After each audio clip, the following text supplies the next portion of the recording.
Good evening. My name is C.L. Edwards, and you are viewing the Trinity Channel live, streaming via satellite, via Roku, many means. And we are here today to talk about a sober topic, a serious topic. As most of you already know, we've had a great tragedy that has taken place in Turkey, in Istanbul. A terrorist attack with 3 suicide bombers wearing suicide vests killed almost 50 people and injured well over 200 people. Very evil attack, and our hearts and our compassion go out to the victims. They go out to the survivors. They'll go out to those who are in the hospital, the workers, the ambulances, the doctors, everyone who's working to try to treat these people. Our prayers and our compassion go out to them. But when things like this occur, it's not enough just to broadcast that another terror attack, another jihadi attack occurred. Several of them have occurred over the last week. Multitude upon multitude of jihadi attacks have occurred over this past month of Ramadan, and we're at the end of Ramadan now. But it's for us to ask the questions, why? Why is this taking place? Because when we look to the mainstream media, we get several different voices. When we look to the leaders of the West, like the President of the United States of America, Barack Obama, we hear all different types of explanations for what is going on and why these jihadi attacks are taking place. If you listen to one group of people, they'll say, these are just isolated incidences. These are people who are off their rocker. They want to be jihadis. They want to be mujahideen, and they're crazy. But it has nothing to do with Islam. It has nothing to do with Islam. Get that out of your head. Don't say that. That's Islamophobia. But then you hear other voices who say, no, this has something to do with, it has more than just something to do with Islam. These are mujahideen. These are people who are dedicated themselves to jihad, and they've dedicated themselves to perform jihad during this month of Ramadan. And ISIS made a proclamation on the web at the beginning of Ramadan, before Ramadan began, asking their affiliates, asking those who sympathize with them to perform attacks upon the kuffar, upon those Muslims they consider to be apostate. And this is the fulfillment of those who sympathize, who give their loyalty to al-Baghdadi, the leader of IS, and they're wreaking havoc all over the globe. Now, as evil as the incident in Istanbul was, that is not the only incident that has taken place within the last week. Did you hear me? Within the last week. Let me give you a few headlines. Lebanon fears more attacks after multiple suicide bombings. This just happened this week. Lebanon government warned on Tuesday of a heightened terrorist threat after 8 suicide bombers targeted a Christian village at the border of Syria. And they said that this is connected to IS, the Islamic State. But yet there's more. I have a whole stack of headlines. Have you ever heard of Al-Shabaab, the youth? This is a Islamist group in the Horn of Africa who have pledged allegiance to ISIS. They recently assassinated an army colonel in Mogadishu. This just happened Monday. Also, Al-Shabaab performed a bombing at a hotel in Somalia that killed 15 people. That happened on Saturday. Boko Haram, have you heard of them? Islamic knowledge, Western learning is haram, is the meaning of their name. They're very heavy in Nigeria and the surrounding countries. Now, Nigeria has been attacking them and they've been pushed out. Now they're going into Niger, and they've entered into Niger and they've been wreaking havoc. They've been invading villages, reaping, stealing, raping, taking women as sex slaves, burning down the villages. They have caused so much havoc this week that the fishermen trade on Lake Chad has been shut down. And people are warning that because of their actions of Boko Haram, there's a chance that there could be a starvation crisis in this part of Africa affecting upwards to 20 million people if they're not stopped. In the Philippines, a Filipino mujahideen had 2 hostages, 2 reporters, a male and a female. They let the female go, and they recently, just as of today, as just reported, they beheaded her boyfriend. They beheaded him. This is in the Philippines. Grenade attack in Malaysia. A bar was blown to bits through a grenade attack to someone who put on Facebook that they pledged allegiance to ISIS, the Islamic State. Islamic terrorist in Germany. A market near a mosque, across the street from a mosque in Germany, has been raided, and they found a stockpile of weapons, military-grade war weapons. And that's just, I have tons of more headlines I could go through. That's just this one week, and that's not the whole entire month. We all remember what happened in Orlando with Omar Matin. Now, my first guest tonight is someone some of you may know and some of you may not know, and that is Christian Prince. He's written several books. He's been on the forefront of Christian apologetics. He's confronted Islam. Let's give a warm welcome to our guest, Christian Prince. Are you there, Christian Prince? Yes, thank you very much. God bless. And I want to say thank you for Trinity Channel for hosting this show. And I hope today we will learn the truth and only the truth, and the truth will set us free. Amen. Amen. Let us be. This is not Islamophobia. This is the exposure of truth. Yes, and, you know, actually, Islamophobia is a topic by itself. You know, the question we should ask: why people they have Islamophobia, not Hinduphobia? Why people have Islamophobia, not Buddhaphobia? Why Islam causing the phobia? You know, there's phobia is just a lie created by the many of the Muslims and supported by the left, trying to say that there's no risk and there's no danger of Islam, when the fact nobody there even to go to the airport without security check because of Islam. Until 9/11 we used to go to the airplane and we are free from any security. Everybody remember? Yes. We used to go and walk. You can take your family to the airplane door, they give you a hug and you go. Until 9/11, and since then no security, no safety whatsoever because of Islamophobia or Islamo-terrorist. It seems like they would say that Islamophobia is an irrational fear of Islam, but it seems like it would be rational to fear an ideology that would cause over, almost counting at this point, 12 jihadi incidents in this 1 week. And I'm sure there are more that I haven't found. That seems rational, right? Yeah. It's everything is upside down, and these days the one who said the truth, they call him Islamophobia. Yes. So if saying the truth is Islamophobia, no problem. You can call us whatever you want. And the fact, all of them, they are the one is suffering from Islamophobia to the point they don't dare. I mean, like, why they don't dare even to say in the TV station that Muhammad he ordered to kill? Why don't dare even, like you see, like Russia TV, they say the Prophet Muhammad. They don't dare to say Muhammad. They have to say the Prophet Muhammad because they are afraid that somebody will hear them and will be upset. But they say the name of Jesus without saying anything. This is just Jesus. Yeah. So they have no worry from saying Jesus, insulting Jesus, and attacking Jesus, because nobody have a phobia about it and nobody will kill them for it. And the fact the one who have a phobia is the Muslims. If we put a cross, Muslims get offended.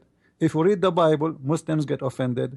If we ring the bell, Muslims get offended. If somebody eat pork, Muslims get offended. They are the one who get offended from everything, but yet we are the one who have a phobia. And Muslims, they start their day praying 5 times a day by cursing the Christians and the Jews. And yet we are the one who have a phobia, when in fact we are the one who pray for the whole world, including the Muslims, for safety and for better life and to know the truth.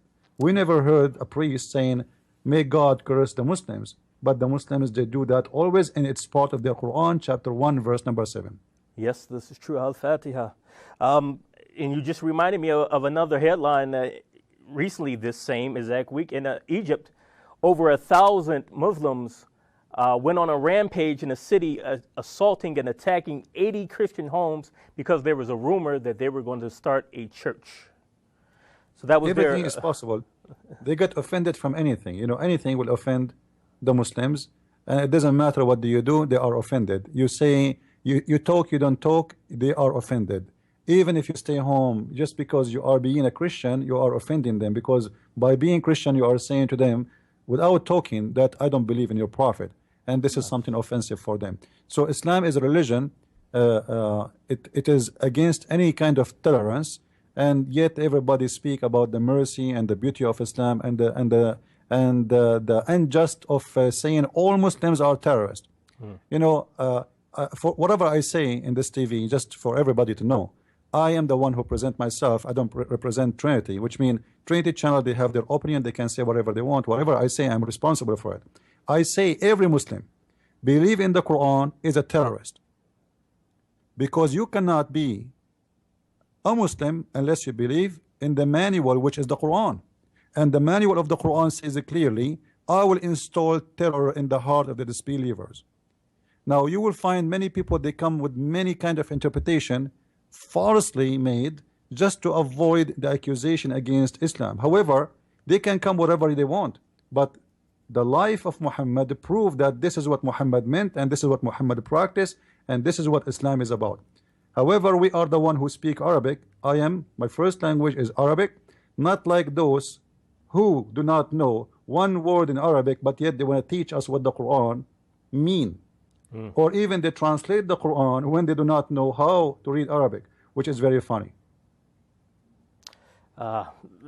This is very true, what you're saying, and what you said sounds very hard to some people, especially in this day and age where there are certain characteristics that are held up as must-haves. You must have tolerance, and you must have political correctness.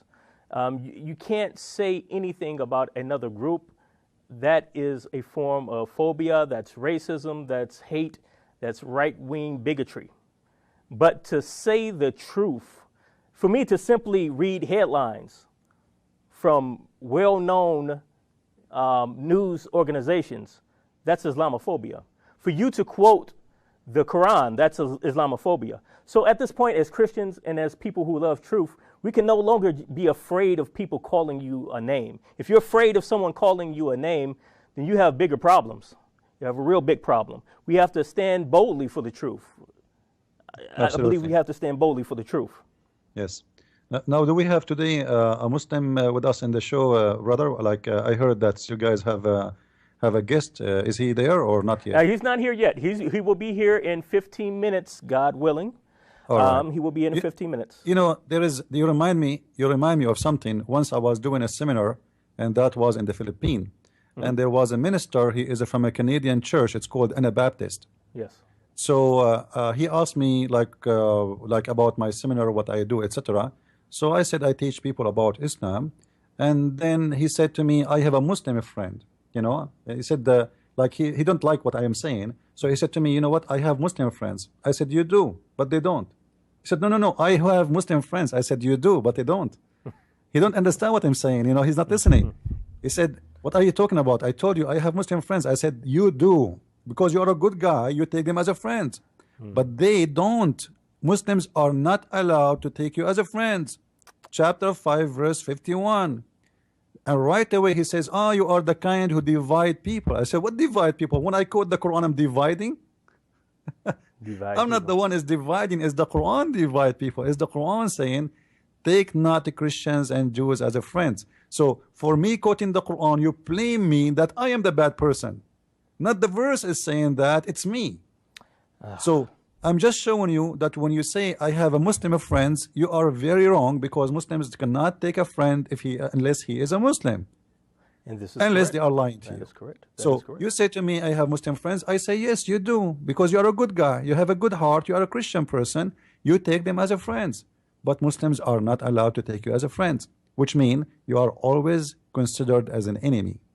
This is the only meaning, you know, not to take someone as a friend. And that's our example from Jesus himself, who was a friend to sinners, who associated and who would be invited to a dinner by a sinner, by a tax collector, and he would accept the invitation, and the religious authorities would look down upon him and look at him and say, how could you be a rabbi and go to the dinner invitation from a tax collector? But our Lord would do that, and we follow our Lord if we are true Christians. but they follow Muhammad and his companions. And they said to enjoin the good and forbid the evil. Correct. And the greatest form of enjoining the good and forbidding the evil is with the hand, physically. If you have the power and you have the ability, it is wajib upon you to stop evil and to put into effect the good, and the good is the Sharia. You know, the term evil and good in Islam, sadly, sometimes some Christians, they think we share the same terms. Like, you know, when a Muslim, he says Islam is against theft, as an example, they think that this is true. You know, Islam is against theft. Even the Prophet of Allah, he cut the hand of a thief, but they will not tell you that if he steals from a protected person. Muhammad is the same as a gang leader. If you are under his protected deal, which is converting to Islam, he protects you. You are part of the gang. But if you are not part of the gang, then somebody stole it from you, it's okay. Actually, he encourages men to steal from those who they are not part of the gang, which means they are not Muslims. So the word stealing does not have the same meaning in Christianity and in Islam. In Christianity, it doesn't matter you steal it from who. It is bad, it's against God, it's a sin. You steal it from a Muslim, you steal from a Jew, you steal it from a Hindu, it doesn't matter. You are a thief. In Islam, no. You are a thief only if you steal from someone he is protected by Allah, which means he is a Muslim.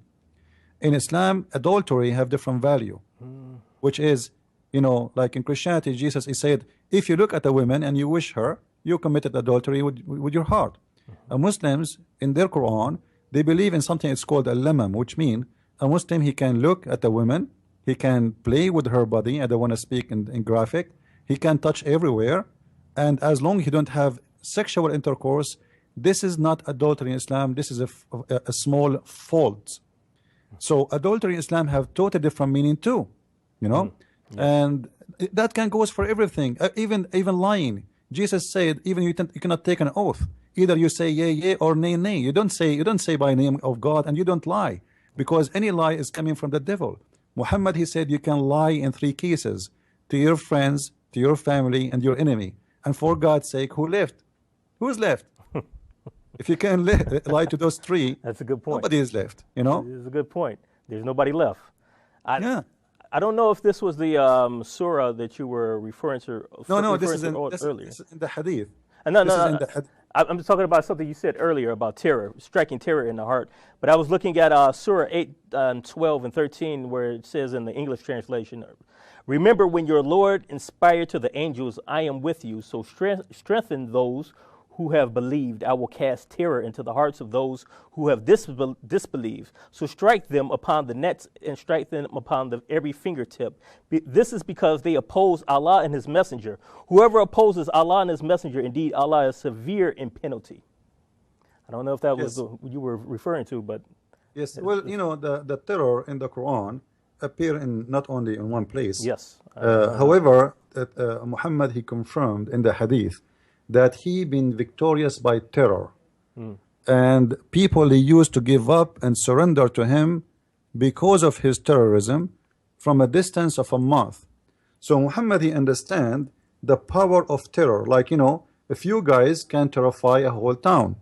If you remember, a few years ago, there was a guy, his name is Muhammad, in New York, I think. They call him Muhammad the Sniper.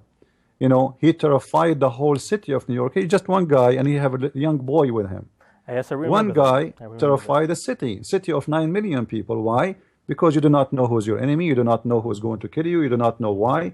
And this is terror. So terror is very powerful, and Muslims, they know that by making terror, they can make you subdued. They can put fear on you, and you became scared, and then you do what they want. So terror is not really the target. Terror is a tool.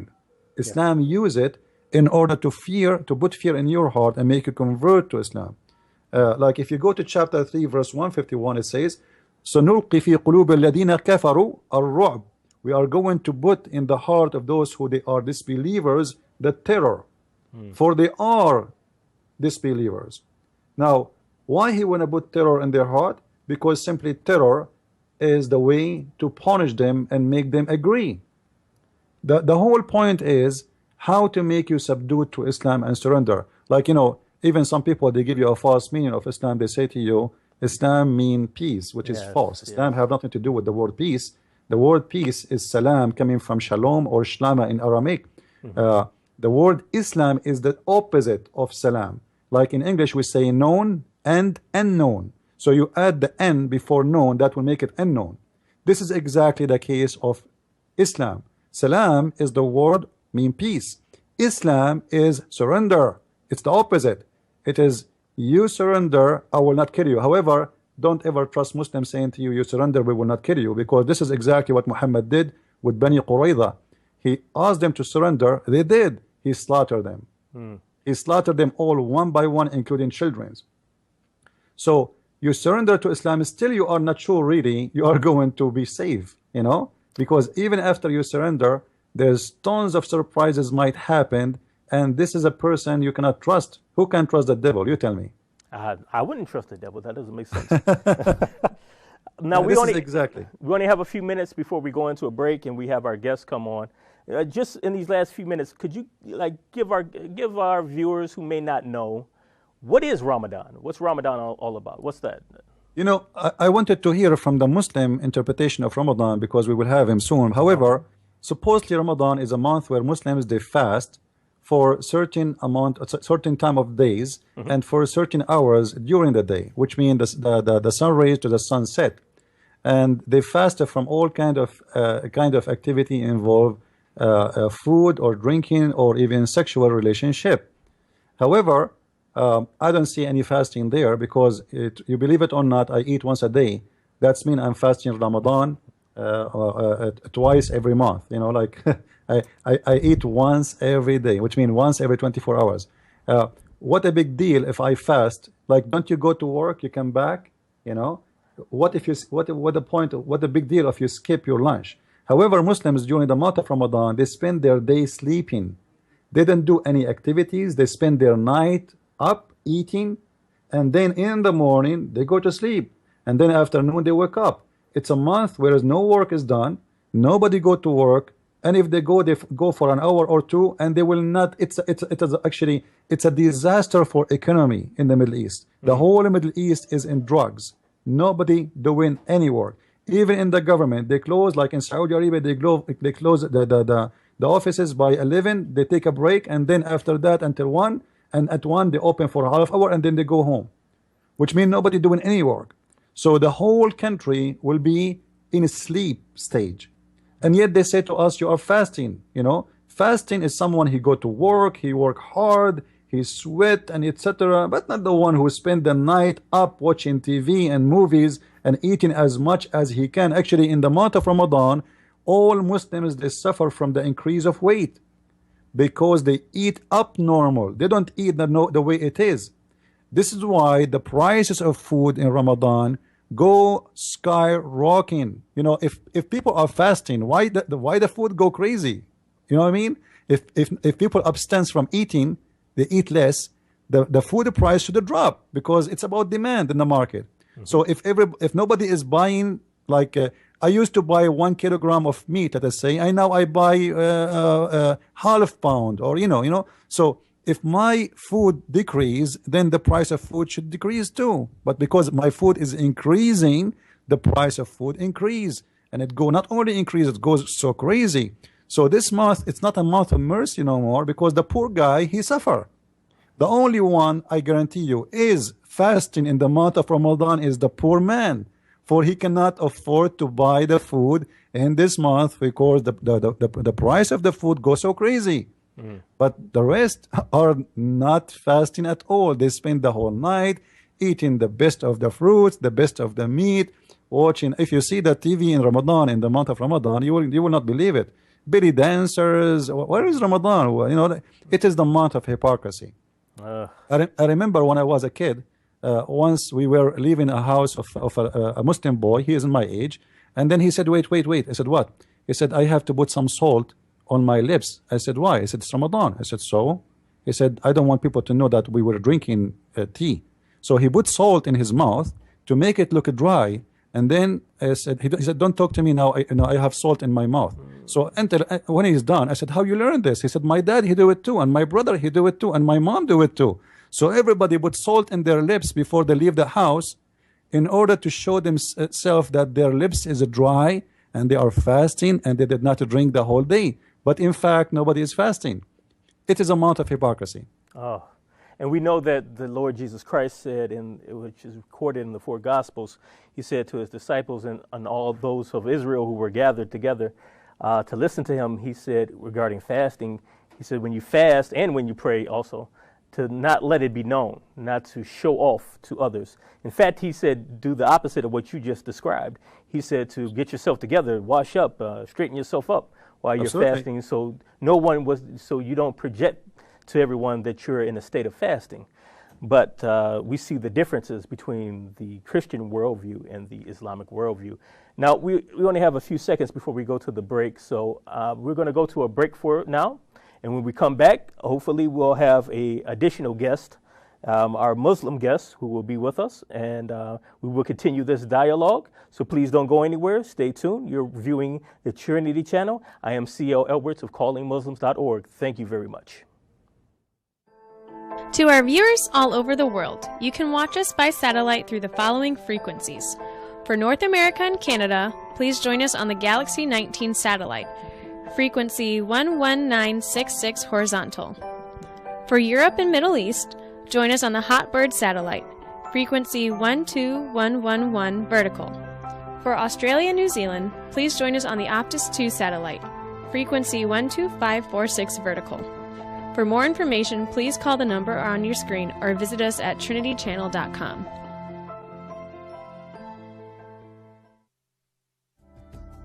You can now watch ABN and the Trinity Channel on your iPhone and iPad. Search for ABN Sat in the App Store. You can watch all the following channels: the Arabic Channel, the English Trinity Channel, the Worship Channel, the Seeth Channel, the Kurdish Channel, the Al-Quddus Channel, the Prayer Channel, and a special channel for Europe and the Middle East. For more information, please call the number on your screen or visit us at trinitychannel.com.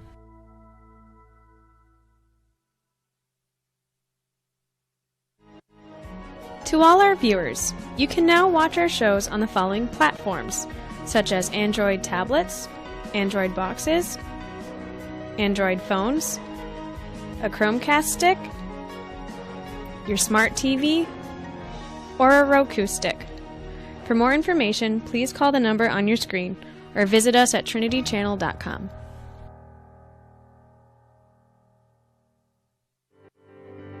ABN viewers, to watch free reruns of our marathon shows, apologetic shows, and English programs, go to www.youtube.com and type Trinity Channel. Here at ABN, we make it easier for viewers like you to watch programs. For more information, call us at 248-416-1300. Yes, welcome back to the Trinity Channel. I am C.L. Edwards from callingmuslims.org, and you are viewing a terrific show today. We are talking about Ramadan, and we're talking about some of the jihadi terror incidents that have occurred over this past Ramadan month. If you didn't know, if you're not Muslim, you don't know about these things, we are in the Islamic month of Ramadan, and it has been a very bloody month. Now, that's not Islamophobia. That's just me stating a fact. And if I'm not allowed as a Christian to state a fact, then we have a real problem. I'm not the one who's being the bigot. You're the one that's being the bigot. And I have the right to say that you're being bigoted towards me. And I have the right to stand up for myself. Now, we are expecting some guests to come in. They haven't quite arrived, but very soon we will have in-studio guests, Dave Ajami and Adib Yaksil. And Adib is a Muslim of Turkish descent, and we are hoping that he'll be in. But we do have Dave Ajami, who will be in the studio here with us to continue this discussion. Now, for the last half an hour or so, we've been talking with Christian Prince, a Christian apologist extraordinaire, author, a speaker, and a all-around scholar of Christianity and Islam. Christian Prince, are you still there? Yeah, I'm worried that our Muslim guest will not show up because You scared him. He was looking at the live stream, and maybe you said something that was very offensive. I don't know. No. I don't think. It's not my I don't fault. think what I said. I think he did search about me because this is what Muslims do. If you remember ABN before, they offer Shabir Ali a debate with me, and then he accept, and then he send an email to ABN saying to them he is busy right now doing PhD, and since then he is doing PhD and he never finished. You know, this is the case of all Muslims. So I hope that I'm wrong, and he will show up. I hope he's listening, because it's not nice to promise us to be here. And I understand you are Muslim Quran only, and supposedly that will make it more difficult on me. Don't worry, you will be supported by Allah and His Prophet. You will win. And we are not debating anyway. We are going to have a nice conversation, and we will see what the month of Ramadan is about. So I encourage the Muslims not to fear. Like, you know, if you have God in your side, who could be against you? Yes. Right? Yes. So don't fear anyone. If Allah is a true God, for sure you will win. Now, for me, in my case, I have no fear because I believe strongly in my Lord, and I believe strongly if Lord is with me, who could be against me? Amen. So be with us and show us, and at the same time, I encourage the Muslims to be real, you know. I mean, stop being hypocrite, trying to sell out Islam to the West. I want to see a real Muslim who want to say things as it is. But it's hard to find some Muslim who will say things as it is to you. Yes. Well, well, as it was reported in the Hadith, Muhammad himself said that war is deception. And from the jihadi, from the mujahideen standpoint, they are at war with Christians and non-Muslims and the kuffar. So there's a different motivation and a different tactic.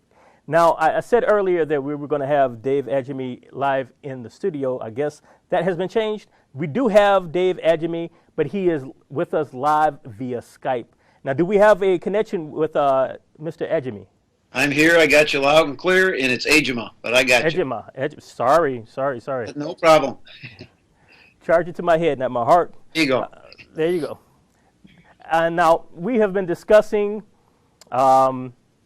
Ramadan. We've been discussing what's been going on for the previous month. I read off headlines from the previous week of all types of incidents that have taken place. People who are claiming that they are mujahideen, that they are fighting in the name of Islam, and they have attacked people. Recently, we just saw a very grave tragedy that took place in Turkey, and our prayers are with the victims and those who are injured and those who are having to deal with that. We don't wish death or destruction upon anyone. Our prayers are for them, but a recent ISIS-related attack, according to government officials, they're saying that this most likely took place or was orchestrated by ISIS in Istanbul. Can you give us your standpoint, your reaction to this recent attack and the whole idea of Islamic jihad in principle? Who are you asking that to? I'm asking it to you. Okay. Yes, sir. Well, first of all, I'm surprised that Turkey is basically buying oil from ISIS in the background and supporting ISIS for jihad by doing that. But I think they just got a wake-up call that ISIS is attacks anybody they want to attack. But I think it's important for people out there that are listening in the United States to know what Ramadan really is. And that's really supposed to be the Holy of Holies, if you will, where they get together and they basically fast from sunrise to sunset. But just before sunset, they usually get up early in the morning, eat a big breakfast, and then they abstain from drinking, eating, smoking, and sex between dawn and sunset. Okay. And then after sunset, then they go ahead and eat and feast again. So it's not really a fast like we think of that Jesus went through when he was in the desert. And another thing I think people need to know is during Ramadan, for example, there's hundreds of thousands of sheep that are sent to Saudi Arabia during Ramadan for slaughter from both New Zealand and Australia. And that what they slaughter, they kill, it's not an atonement for their sin. Like we believe as Christians that Jesus died once and for all, and all those Old Testament ideas of slaughtering an animal and putting your hand on their head. It was just an image of what Christ was going to be in the future. So we don't believe as Christians anymore that you have to slaughter any animal, because it just pointed to Jesus Christ as the ultimate sacrifice for our sin. But when they do kill all those animals, they're supposed to give 1/3 they eat, 1/3 they give to friends, and 1/3 they're supposed to donate to the poor. Well, obviously, when you slaughter that many animals, hundreds of thousands of them, the meat rots and it really doesn't go to the poor. But during Ramadan also, they're supposed to consider giving money for like a tithe, what a Christian would give, an alm, if you will. And that's 2.5% of their income. However, 7.5% of the 2.5% goes to jihad. And if they are in war, which they would say they are with the infidels at the present time, all of the 2.5% can go to jihad. I think people have to understand that, looking into the future, that they're really taking money for jihad. And the other thing I think you have to understand, that the worst times possible for terrorism is going to be the last 10 days of Ramadan, because that's the point where they all sit down and they pray to their God, and they're hoping for an encounter with the same angel that Muhammad had, supposedly. And if they get that encounter, they know they're going to heaven. If they don't get that encounter, then they're not sure they're going to go to heaven, because their way of going to heaven is only two ways. One, they have to earn their way. They must say there's no God but Allah. They have to pray 5 times a day. They have to give alms, like I just said. They have to fast during Ramadan. They have to make a pilgrimage to Mecca. Or they have to do jihad. Now, when they're waiting for this angel to speak to them in that last 10 days and they don't get that answer, that's when they're going to say, well, I guess I'm not going to go to heaven, or I'm not sure, if Allah's not in a good mood, I guess the best thing I can do is do jihad, because then I'm sure I'm going to go to heaven. And I would like to say to the Christians out there, that's probably the best time that Christians need to be on their knees and praying for the Muslims, because they're open to visions and dreams. Unfortunately, they're not going to get the visions and dreams from their God, their anticipated God. We hope that they get a vision or dream from Jesus Christ and the Holy Spirit. Amen. Amen. Thank you very much. Now, we do have a Skype connection with our third guest who is with us today, Mr. Edip Uxel. I don't know if I pronounced your name correctly, but you can come on and correct me if I'm wrong. Are you there, Edip? Yeah, I am there. I'm trying to record it too. I don't know whether the quality of recording would be better than yours. Okay. Hi, the gentleman who is talking, I didn't get his name. My name is Edip, E-D-I-P. Last name Yüksel, Y-U-X-Y-U-K-S-E-L. It means author excel, Edip Yüksel. Okay. And the gentleman's name? That would be Dej Ejima. I wish that you put his name there. Anyway, okay. We also have another guest on here, Christian Prince. Okay, Christine, and I didn't get his name again. I don't know how. Can you spell it for me? Dave, as like the prophet David. Dave. Dave. Oh, okay. Dave. Okay. Hi, Dave. Let me start with this. Today's Sunnis and Shiites are the #1 enemies of Prophet Muhammad and his message, and also the enemies, of course, of Jesus and Moses. Their message was monotheism. Their message was peace and justice, and also rejecting the traditions, superstitions of their ancestors. Now, as today's Christians has nothing to do with Jesus. Like the Christians who bombed Iraq, killed 1 million people, hundreds of thousands of children and women killed by those, they are not Christians. Or those killed who showered bombs, napalm bombs on Vietnam, they are not Christians. Or Moses has nothing to do with those Jews who went 2 years ago to Gaza and killed 2,000 people, claiming that there were peanut-sized rockets coming, and killed no one except 2 soldiers where they were killing the Palestinians, and 500 children they killed. They have nothing to do with Moses. Or the Christians who burned the witches. they have nothing to do with Jesus. Or Christians who burned Tyndale, the first translator of the Bible. They have nothing to do with the same with Jesus. So, Or those what who are I'm getting from you let is me finish. Or those who are making billions of dollars from military weapons, production of it, and selling around the world and creating wars in order to sell more.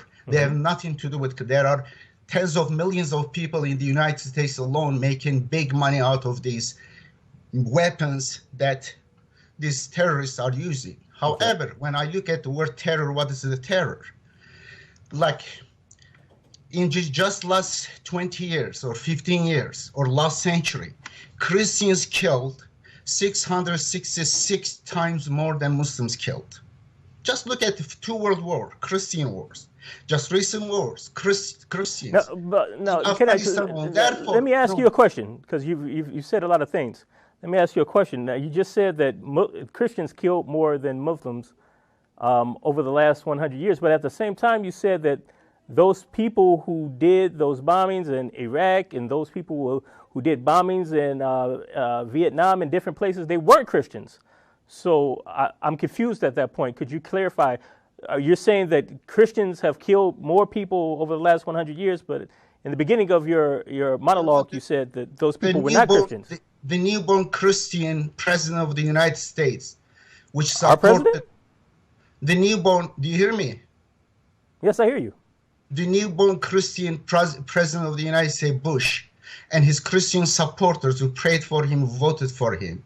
He made up lies. Voted for him too. He invaded Iraq. He killed 1 million Iraqis, according to Doctors Without Borders. A question for you Christians. Did you condemn them as one of the biggest terror acts in history? Did you condemn? Or did you condemn 2 years ago when 500 children, Palestinian kids, were killed by Nazis, by Nazi sympathizers? So what I'm getting from you is that you condemn that. I am asking you the honesty. I'm an honest person. I receive death threats from ISIS because I tell the truth to Muslims. I tell the truth to Christians too, but you don't have the courage, the honesty to criticize your crimes.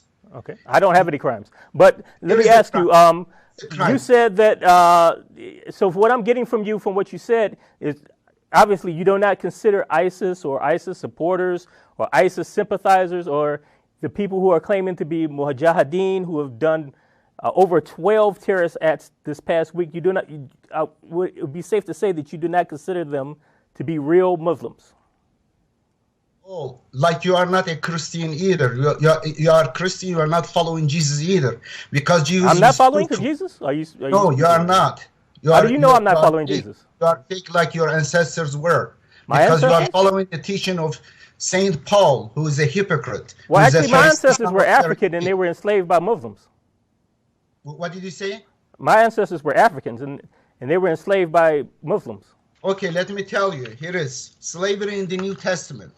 In the Old Testament, there are numerous verses. But did you just hear what I just said? Sir, did you just hear what I said? You said that I wasn't a real Christian, and I'm an African American. My ancestors were brung over here on the transatlantic slave trade. Europeans purchased them from Muslims who established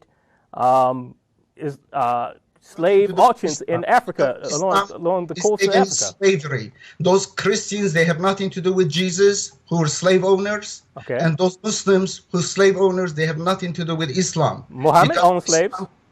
Excuse me. Muhammad owned slaves. No. Muhammad did not own slaves. Absolutely big lie. Okay. He freed a slave. Oh, okay. He freed a slave. Okay. How do you know if he? So, where in the Quran does it say that he freed a slave? Okay. Now, do you want me to talk a little bit about slavery? I want you to answer my questions. Okay. Here is the Quran says slavery is the biggest sin, is the unforgivable sin. Okay. Because slavery is shirk, polytheism. If someone enslaves another human, becomes his lord. Okay. It is in Arabic. It is Rabb. Lord, you know Arabic. Who knows Arabic here? Abd means the slave. Okay. A person cannot be the abd of another other than God. If a person claims someone to be his abd, means his slave, he becomes like Pharaoh. Pharaoh was Pharaoh. He was arrogant. He was the worst people because he enslaved people. He claimed that he is the Lord of other people. Okay, I get you. Slavery, Thank you. Slavery contradicts the most important principle of the Quran, Islam, which is the peacemaking, which is the system of all messengers, prophets of God. Thank you very much for that answer. Now, I did ask where you said Muhammad didn't own slaves, and I asked where does it say in the Quran Muhammad didn't own slaves. But Christian Prince, let's get some of our other guests into this conversation. Finally, we don't want to just put it on one person. Christian Prince, what do you think of what you just heard? Finally, you put me on air. I'm muted. I'm trying to share, and this guy is rambling all over. First of all, you are changing the topic, and which is a sign of hypocrisy. Number two, you Muslims, you remember America that attacking Iraq, when the Iraqi they came and kissed the shoes of George Bush to go, and you Muslims are the one who paid for the cost of the war, the Gulf War #1 and the Gulf War #2. You Muslims are the one who asked America to involve in Bosnia, and you kiss the shoes of America to protect the Muslims in Bosnia. You Muslims are the one who's asking the America right now to stay in Iraq after Obama he asked to withdraw. You Muslims are the one who asking America to stay in Turkey, your country, and you are the one who is giving them a base to stay in your country, and yet you hate America. You Muslims are a bunch of hypocrites, and you have no dignity. Number two, you are a person who says that you Christians, you kill more. According to Christianity, we kill only to defend ourselves. The one who died by the sword, the one who killed by the sword will be killed. You Muslims are the one who attack us. For 600 years we have no crusade whatsoever. The crusade started after you Muslims attacked us, not before. For 600 years we never heard of crusade. Enter you Muslims, and your Turkey, actually the one you are living in, it is an occupation on our land. This is our land, and you speak about killing and attacking and taking the land of others. This is the Constantinia. This is a Christian land. You invaded, you Turkish. Number two, you said Islam is against slavery. In front of everybody is watching us, I challenge you to show me the verse in the Quran that says that slavery is a sin. Just to show everyone that you are making things up. Number three, you said Muhammad, he never owned a slave. I saw your translation of the Quran. Now let me tell you about those who follow Khalifa. They found the hadith exposing Muhammad, so they said to themselves, we are going to reject the hadith because hadith is exposing our prophet, who is nothing but a child molester, who is a criminal, who is a thief, who is a killer, who even spy at his own son wife when she was almost naked, and he forced his son to divorce her so he can have her. They rejected all the hadith, but now the Quran became a problem still, because a lot of stories in the Quran is very offensive. So what they come with is a new solution.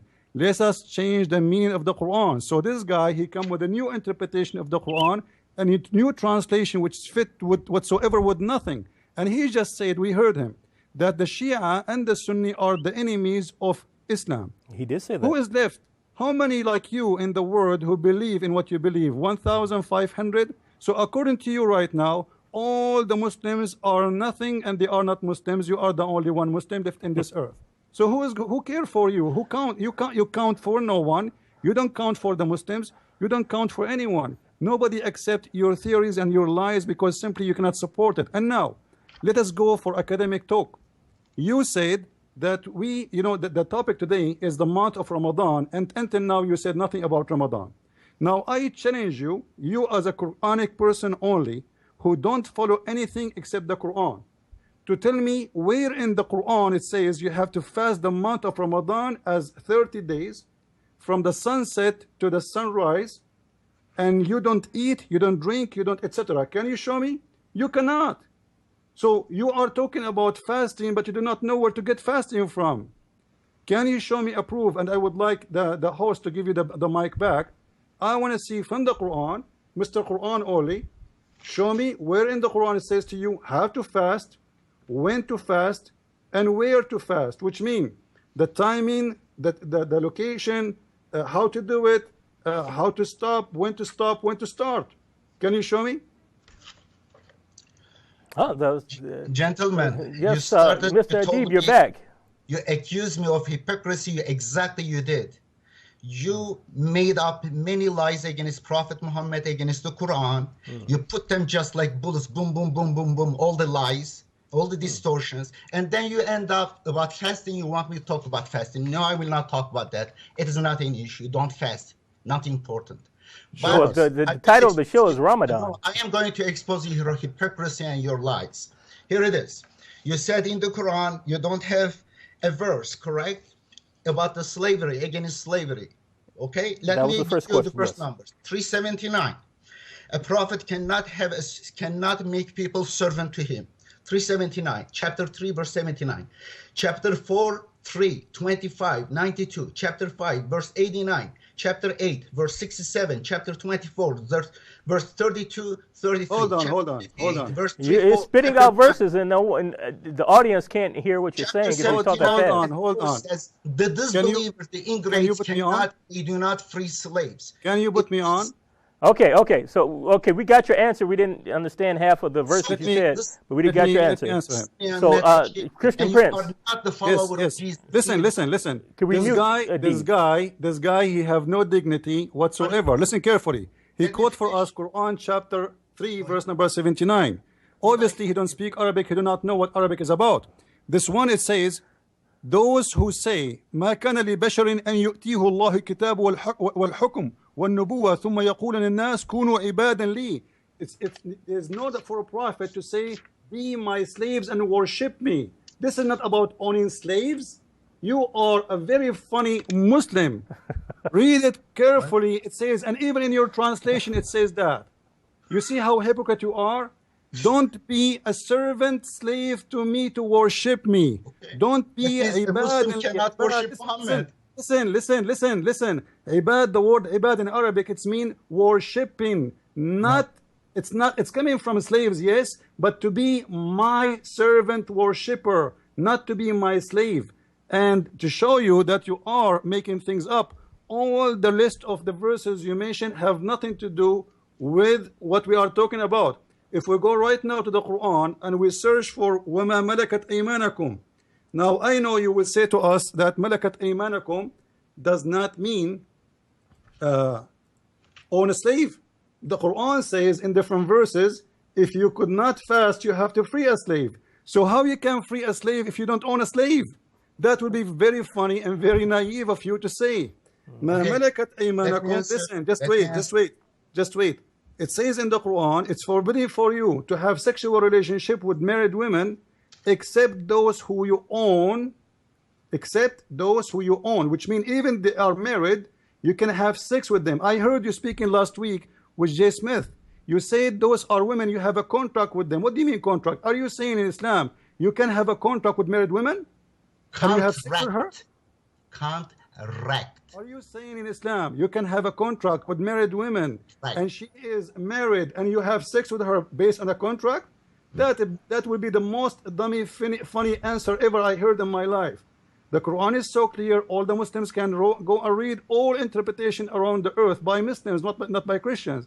It says it clearly, forbidden for you, the word muhassanat. Obviously you don't speak Arabic. By the way, you claim that you speak Arabic better than Arab. I challenge you to read for me the verse you just quote for me in Arabic, just to show everybody that you do not know Arabic, and yet you claim that you are translating the Quran. How someone cannot read Arabic? I can teach you Arabic. He translates the Quran. That is impossible. Okay, so let's get a reaction. Especially, we don't want to be all over the place. We want to keep it a little restrained. You cited verse Surah 379. You said that would be a surah. And an ayat that would say that the Quran forbids slavery, but we just heard the response of Christian Prince. What is your reply to that regarding Surah 379? How exactly does that forbid slavery? Is it my turn? Yes, I'm speaking to you. First answer, how he asked question. First of all, he's very abusive. And if he continues these abusive insults, I am going to leave these things. Well, we don't want you to leave, but you have been kind of abusive also. Cut me too. I'm not cutting him. Now, two of you are cutting me. That's not the right way. If I invite you, I will treat you equally. I will give you words, and I will not cut you before that person. I will give you equal length. Here is gentlemen. Thank you very much. How a person who is fasting can be asked to free a slave. Here it is. The slaves of other people. They were Christians and Jews and pagans. Muslims had had agreements with them, peace agreements. They could not force them to free the slaves, but Muslims were buying slaves and buying their freedom. That's exactly, this is it. It's unique. And here it is. Let me answer.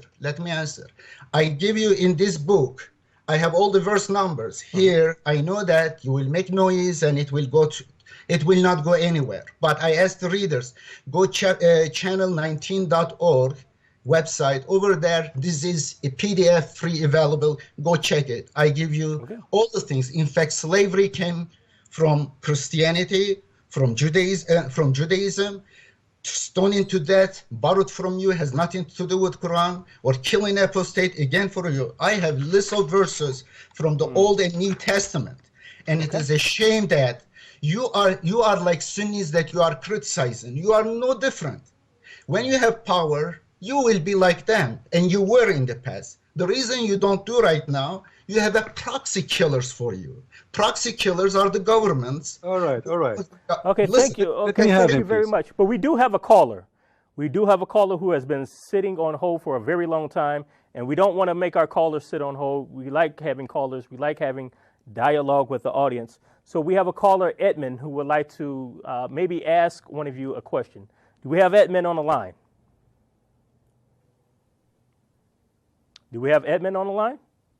Nope, he's gone. Sorry about that. Unfortunately, we couldn't get to you, Edmund.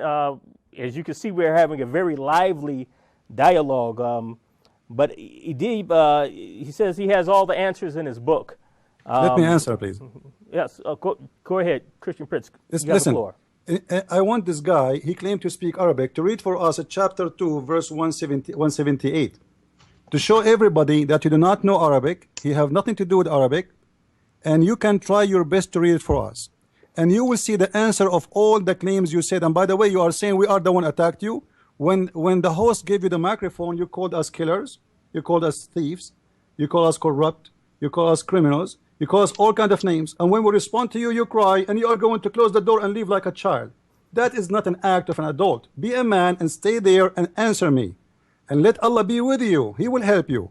In chapter 2, verse 178, it says, all those who you believe. You can read your translation, by the way. Huh? Read your translation. Come with your fabrication. Let me read the Arabic. Prove you sure, that go ahead.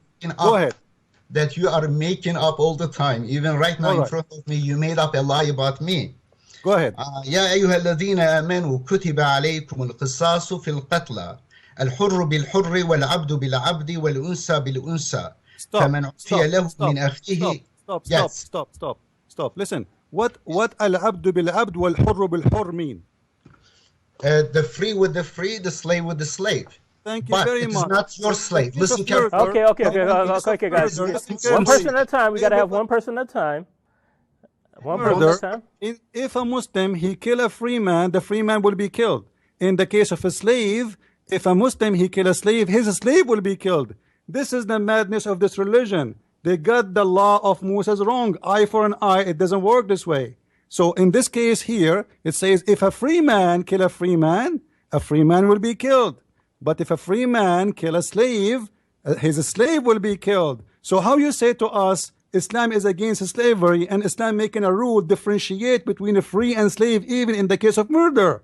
So if a free man kill a slave, a free man will not be killed for killing a slave. Instead, we will kill his slave, for it is eye for an eye. So you kill my slave, I kill your slave. And this is showing us how clear the lie you came with, saying that in Islam we are against slavery. Now, you know what? Everybody can go and read all translation of this verse by anyone they choose, and they will see how come you, Khalifa followers, you come with on your false fiction. And you are the one who said the word there is abd.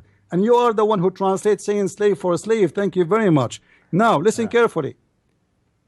Today we are talking the whole point. Okay. The whole point.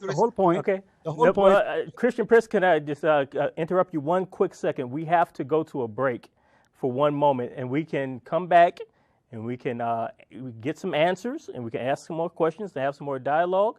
And in fact, we can ask Dave, who's been patiently sitting there quietly, his take on what's been going on so far. But we're going to take a break real quick, and we're going to come back. So don't change the channel. Don't go anywhere. You're watching the Trinity Channel.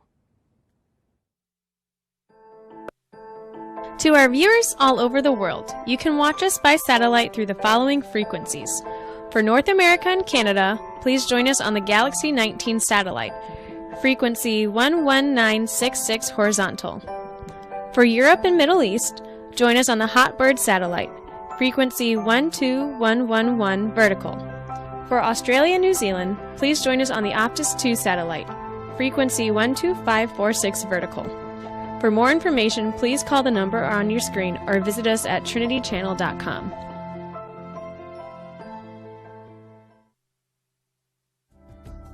You can now watch ABN in the Trinity Channel on your iPhone and iPad. Search for ABN Sat in the App Store. You can watch all the following channels: the Arabic Channel, the English Trinity Channel, the Worship Channel, the Surith Channel, the Kurdish Channel, the Al-Quddus Channel, the Prayer Channel, and a special channel for Europe and the Middle East. For more information, please call the number on your screen or visit us at trinitychannel.com.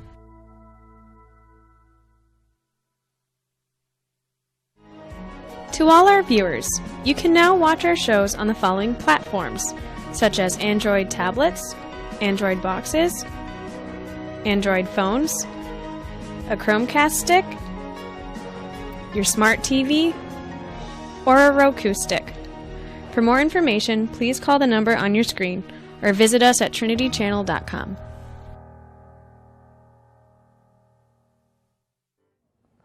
ABN viewers, to watch free reruns of our marathon shows, apologetic shows, and English programs, go to www.youtube.com and type Trinity Channel. Here at ABN, we make it easier for viewers like you to watch programs. For more information, call us at 248-416-1300. And yes, this is C.L. Edwards, and we are back again. You're viewing the Trinity Channel, C.L. Edwards of callingmuslims.org, and we have a very lively conversation going on today.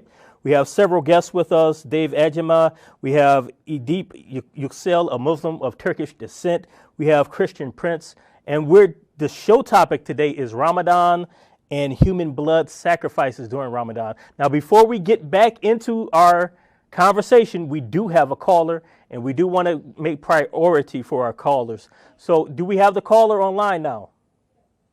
Yes, caller. I am on the line. Yes, caller, you may speak and ask your question or make your statement. Yeah, this is Edmund. Yes, Edmund, how are you doing? Good.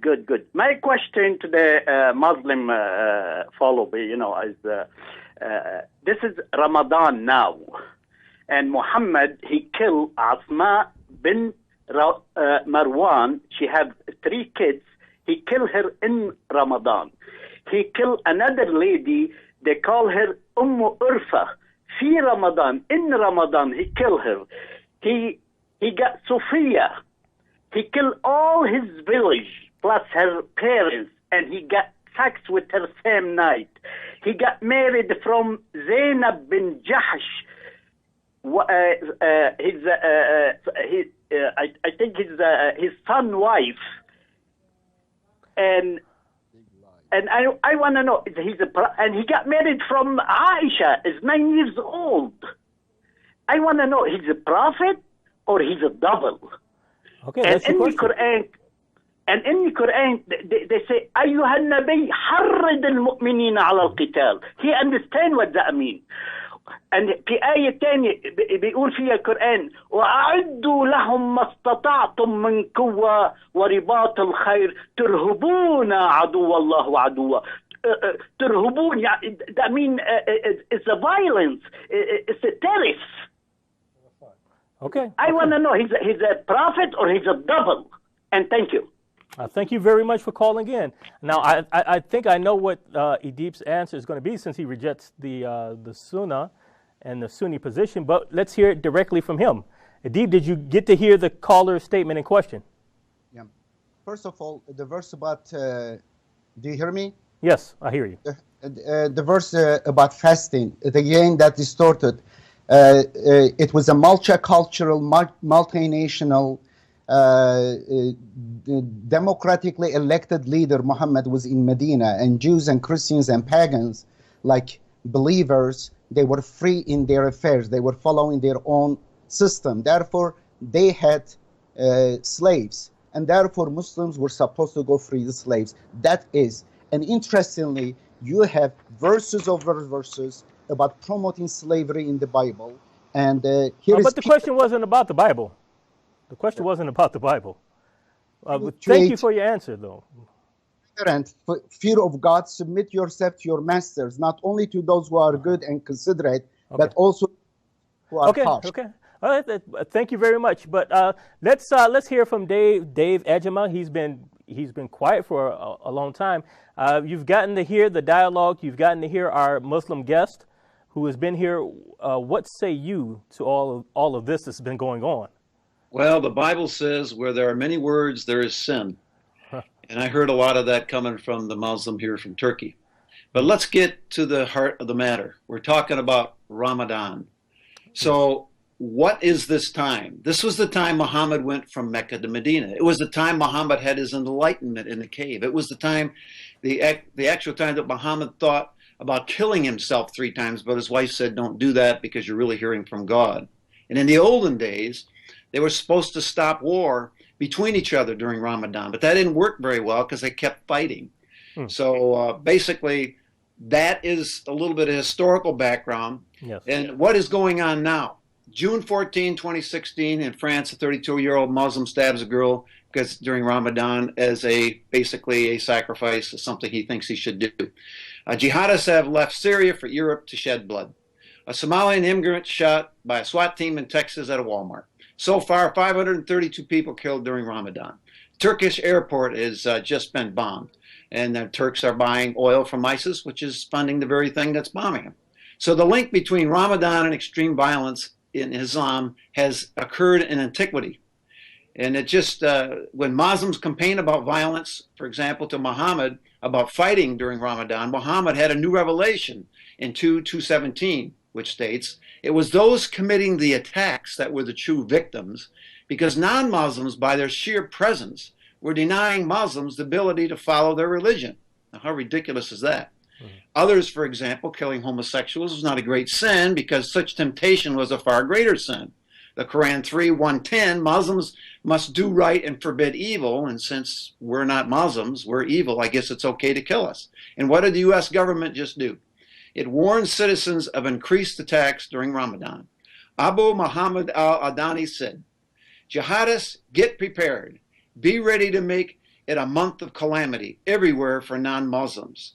So we're an equivalent of a blood sacrifice during Ramadan for these radicals. And I'd like to say one more thing. Yes. That he's exactly wrong. Islam has been the biggest killing machine in the history of the world. They don't even have accurate numbers, total accurate numbers, but somewhere between 270 million and 560 million people have been killed by Islam. And what was their sin? They weren't believers in Islam, therefore they died. And as far as slave, that's a whole different issue. Then I'd have to ask them, what are the Hemis? What's the Jiza? You can go into this. This man's way off base. Yes, truly tragic. But we do have a caller, and like I said, we do want to give priority to callers. Now, do we have our second caller of the night up online? 3, 4 people. Do we have another caller? 4 against 1. I guess we don't have our caller up yet. Hello. We do have our caller. Are you there? 1, 2. Yes, I'm here. What is your name? My name is Kishore. Sure. What is your question or comment tonight? My comment is the other person is still talking. I don't know. No, you're free to talk. Go ahead. Okay. Christian Prince, you're rock. The way you are researching the things, and it is really great. You are analyzing the things and all. The Muslim person who is doing this, he's not able to pull a single word from the Quran regarding the Ramadan. Could you explain where is the Ramadan thing, what Christian Prince asked? Okay. So you're asking what Christian Prince asked maybe 10 or 15 minutes ago about where in the Quran can we find the fiqh, so to speak, for Ramadan? How do we know when to fast, how long to fast, what fasting involves, when, and all the questions regarding fasting. Edib, do you want to answer that question about where do we find the methodology of fasting in the Quran? Boy, you are good in playing your game. You are No four games, people. no games. Listen, No four games. people, Hands four up, no people, games. 1, 2, 3, and the other 4 people, and then you threw all the lies and insults and using all Sunni fabrications freely, and then you want me to talk about Ramadan. No, you insulted Prophet Muhammad. You said he killed Beni Qurayza people. It is the biggest lie. It is, look at this, here it is. It is in how many 100 years later, 145 leaders in Ibn Ishaq. He died 151 years after Prophet Muhammad. He came up with the story of Beni Qurayza massacre, which is supposedly hundreds of Jewish people were massacred. This doesn't exist in the Quran. If there was an event like this, Quran refers to many events.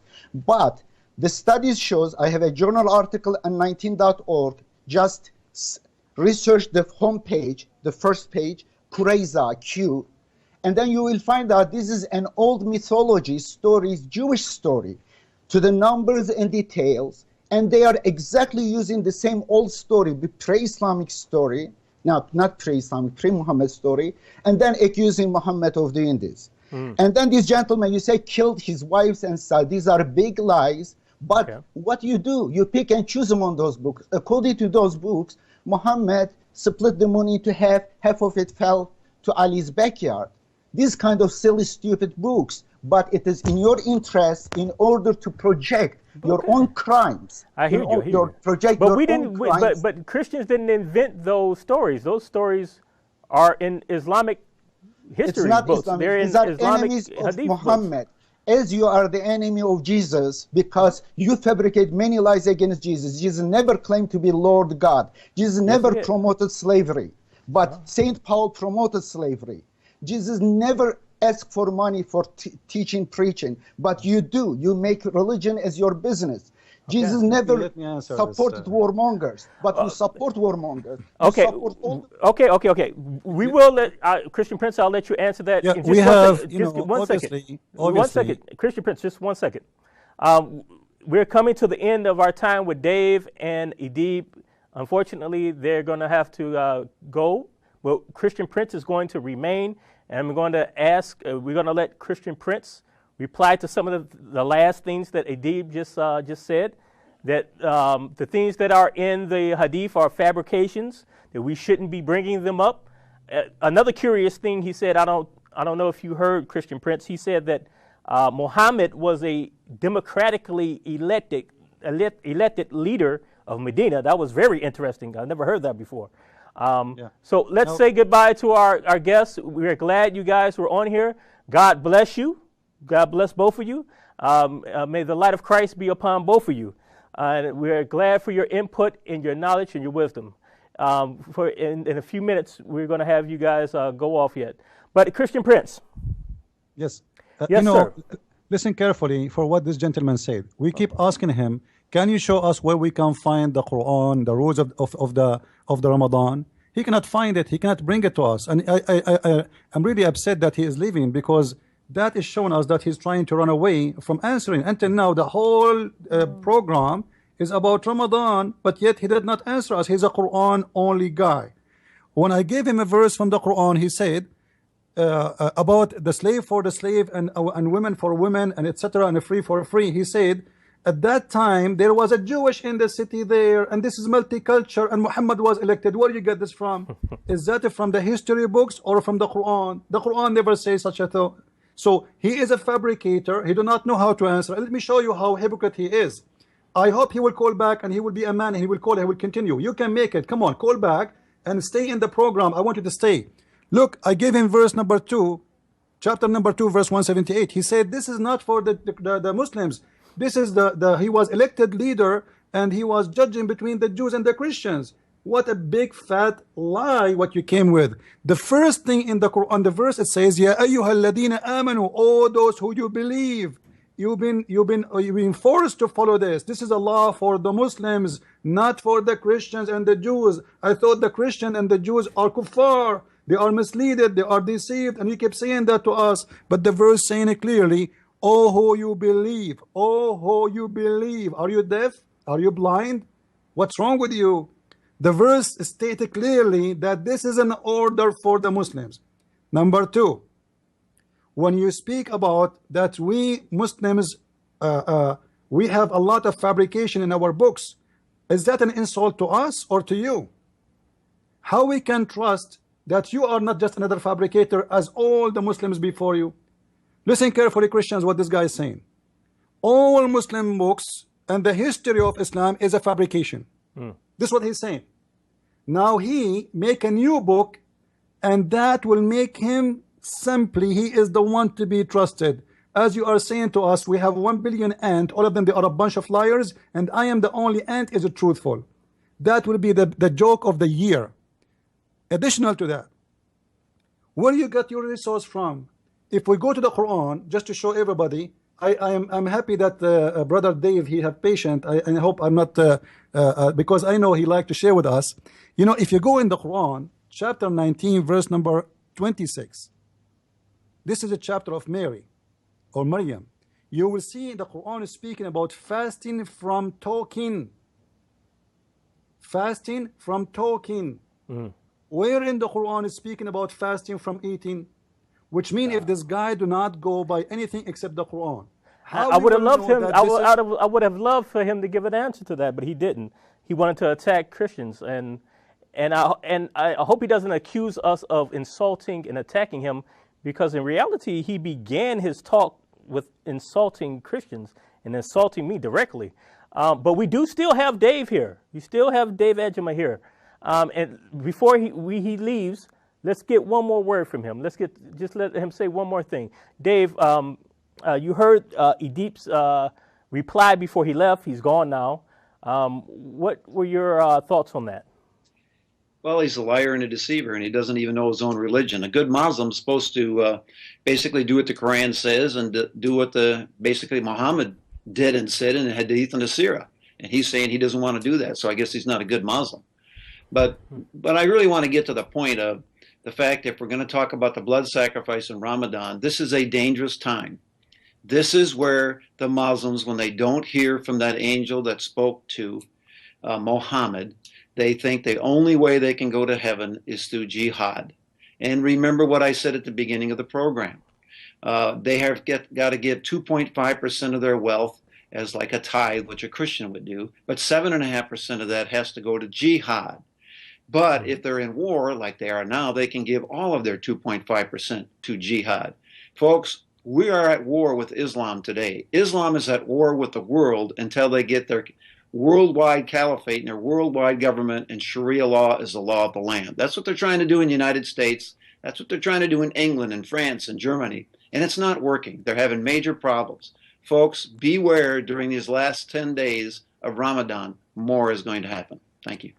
I hope not. I hope that prediction is wrong. But unfortunately, we do know that these last 10 days are a time when the Muslim is told by Islam they have to strive, especially to catch the night of power, when the sacred tablet supposedly came down from Allah to the lower heaven where the angels are, and then the angel brought it down to Muhammad. This night supposedly is supposed to be better than 1,000 months.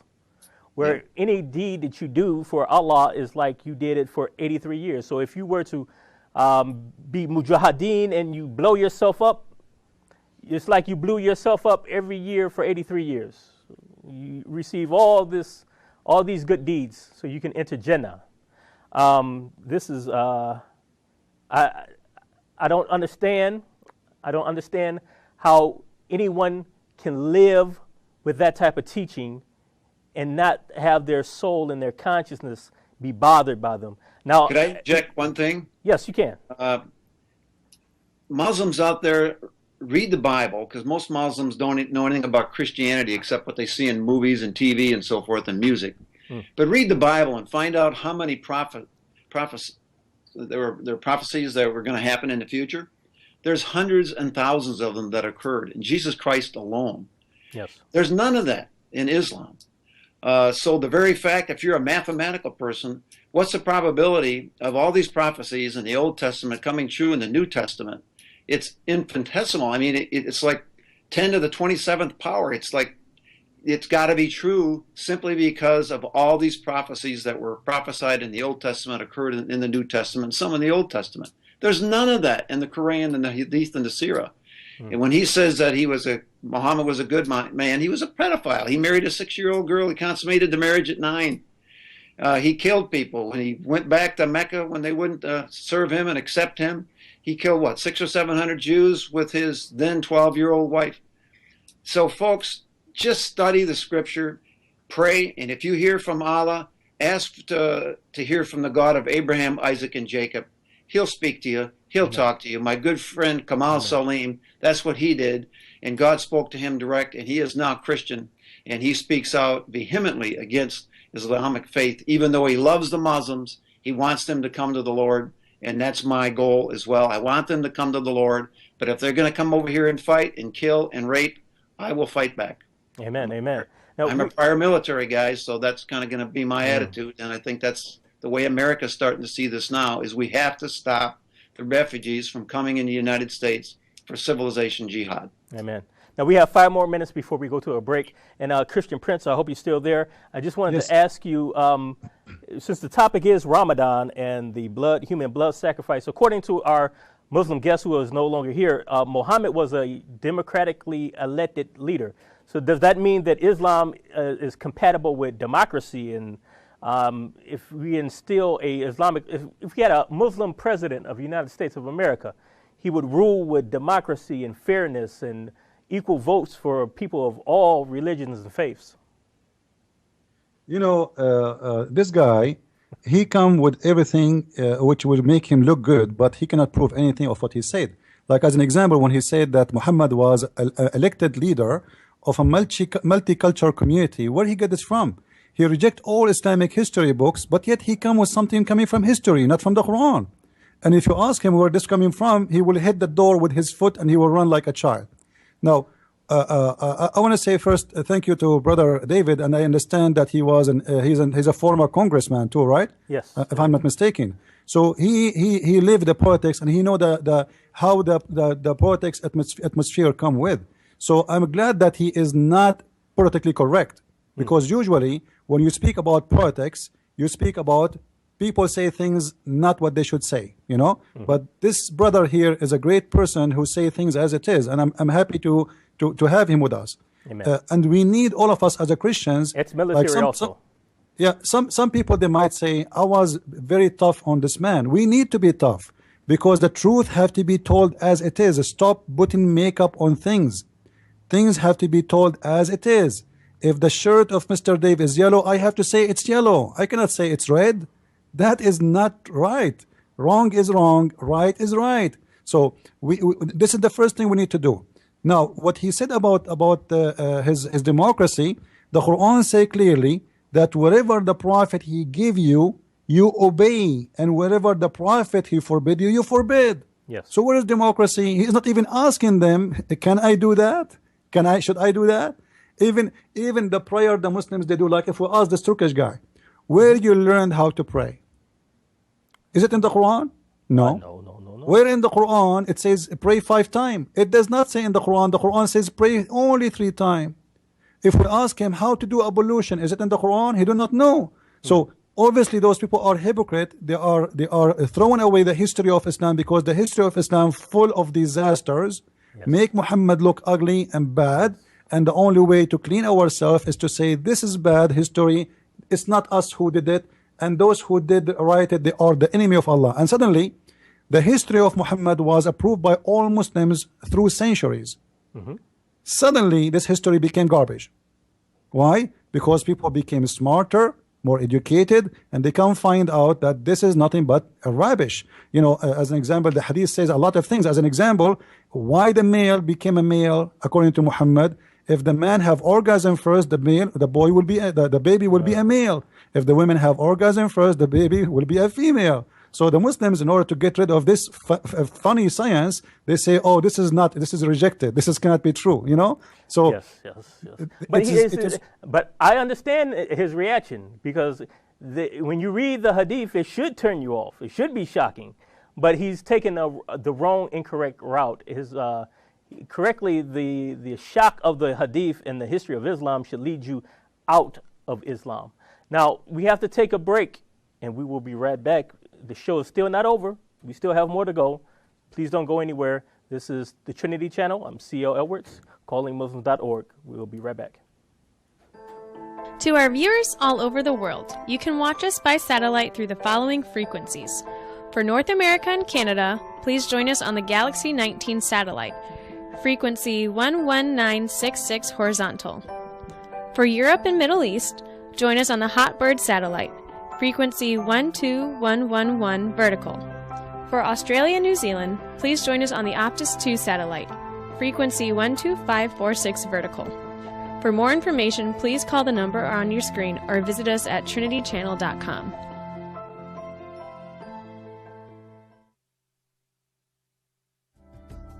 You can now watch ABN and the Trinity Channel on your iPhone and iPad. Search for ABN Sat in the App Store. You can watch all the following channels: the Arabic Channel, the English Trinity Channel, the Worship Channel, the Seeth Channel, the Kurdish Channel, the Al-Quddus Channel, the Prayer Channel, and a special channel for Europe and the Middle East. For more information, please call the number on your screen or visit us at trinitychannel.com. ABN viewers, to watch free reruns of our marathon shows, apologetic shows, and English programs, go to www.youtube.com and type Trinity Channel. Here at ABN, we make it easier for viewers like you to watch programs. For more information, call us at 248-416-1300. Yes, and welcome back to the Trinity Channel. You are viewing us either through satellite, you're viewing us through live stream. You have the app downloaded. If you don't have the app downloaded, what are you doing? You need to download it.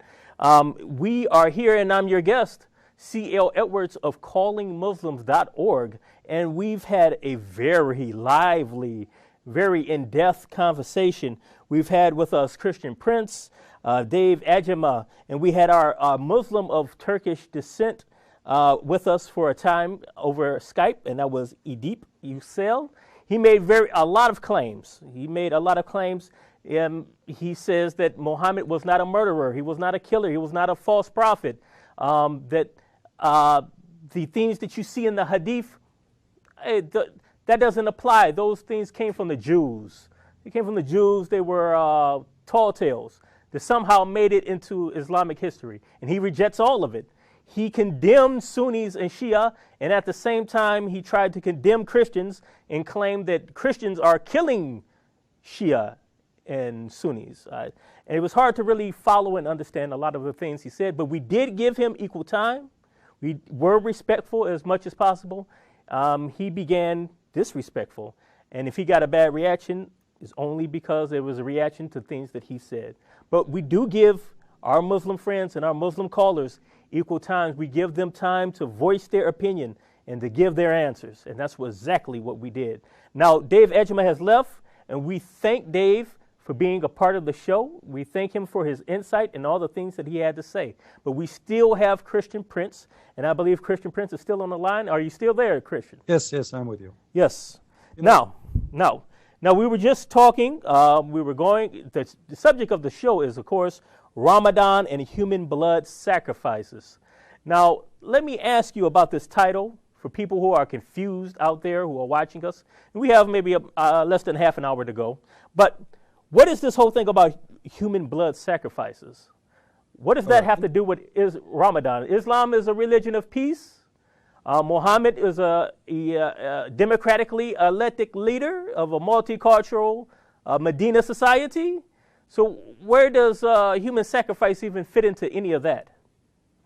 Well, if we study Islam and we study Islamic books, not Christian books, we are not talking about we are getting our things from Christian books.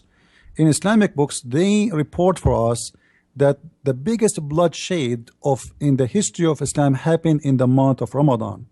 And month of Ramadan is the month of jihad, not just a month of, as they say, fasting, spending the night looking at the moon, watching TV, etc. As an example, the first attack Muhammad he did in the month of Ramadan, it was Ghazwatu Badr, Badr al-Kubra. Yes.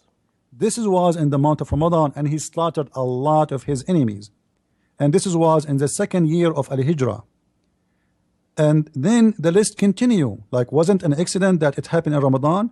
I thought Ramadan is the month of peace. No. He attacked Mecca in the 8th year of Al-Hijrah, which means after 8 years of immigration to Medina. He attacked Mecca in Ramadan. And this was a big attack for him and big a win for him. And the list continue. As an example, there is the attack of Al-Buwayra or Al-Buwayb. And this was in the year 13 for Al-Hijrah. And Muhammad, he killed a lot of people in that attack. And the list continue. Fathul Nawba, and this is like, those things done by Muhammad and done by the followers of Muhammad after him. Always the month of Ramadan. Actually, the last war we remember, it was in the month of Ramadan, a big war, if we can remember. It was the war of 1973 against Israel. Yes. All the Muslim countries, they gather together and they attack Israel in the month of Ramadan. So the month of Ramadan specifically always present bloodshed and killing, and it's a mercy for the Muslims to each other. However, it's a bloodshed for the non-Muslims. Now, we did not talk really. I wish this guy, the Turkish guy, will stay with us, because I think he is very fun and I like to have him with us again, but too bad he is very upset. Wow. And I hope he is not going to have some kind of heart problem. And still I invite him to debate me any form he like, anywhere he want, if he dare. Now, if we go, by the way, when we speak about the month of Ramadan, you will see the problem is people are ignorant, people do not read. If you go in the Quran, you will see the Quran saying that you fast for ayyamun ma'dudat, which if you go to chapter 2 verse number 183, it says kutiba alaykumus siyam, all right, the same as it was for the people before you. What does that mean? Is that Ramadan? Who is the people before Muslims? If this is for the Christians and the Jews, well, we don't have Ramadan. No. We never heard of Ramadan, and no Jews practice Ramadan, and nobody have such a thing. So when the Quran confirmed that this is something was a practice for people who before us, all right? What is that is about? The Muslims, they believe in something in giving sacrifice. Like this guy, he said, like he did not answer our questions. We are talking about sacrifice. You see, the sacrifice of Ramadan at the end of the Ramadan, what is the point of it? I challenge any Muslim to tell me, you sacrifice at the end of the Ramadan, a big sacrifice, and you call it Eid al-Adha, which means the day of sacrifice. Now you sacrifice to who and for what? If Islam is against bloodshed, and you Muslims don't believe in a bloodshed for God, who is the one you are sacrificing to? Now, in this guy, in his book translation, I tried to read his translation. I could not understand it because his notes is more than the translation. So I was able to get to the notes, but I could not see the verse. Back on the time, we know in the Bible it says that Abraham came from a city, it's called Ur, and then he immigrated to a city, it's called Haran. Now Haran, it's a hot city. Haran is coming from like hot. It's a place of like hot place. Now the people of Haran, every year, they have a problem that their god, the god of the moon, disappear, and that is almost in the third part of March. The moon disappear, and that because of due to like let us say movement of stars and etc. So they cannot see the moon clear, and that make them worry about their moon is not coming back. So they decide to fast every year in a certain time for 30 days. And that was Ramadan. Ramadan is the fasting of the pagan people who believe in the moon god, and they are worried about he will not come back. So they celebrate at the end of the month when the moon come back.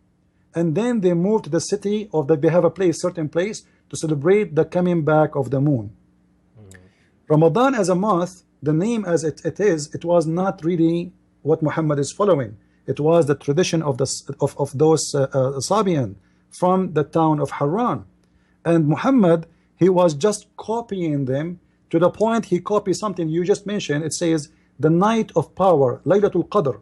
Yes. And you just said that this night is better than 83 years. And it does not make sense. Like, why if I pray in this year, I will get a power or equal power of 83 years of a praying? That is a pagan belief.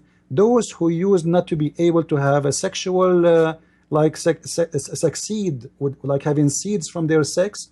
Somebody he cannot have kids, somebody he cannot succeed with something, he fast in that night, and that night is equal because the moon will be coming back and ready to get from you your request, and the god of the moon. And then we fast in this night and we pray all night for the god of the moon, and then that will grant us all the things we want, to the point this night is called the night of power, the night of amazing things to happen. If you think about it, does it make sense? This night is the same. Actually, if we ask Muslims which night is the night of Al-Qadr, not even one knows.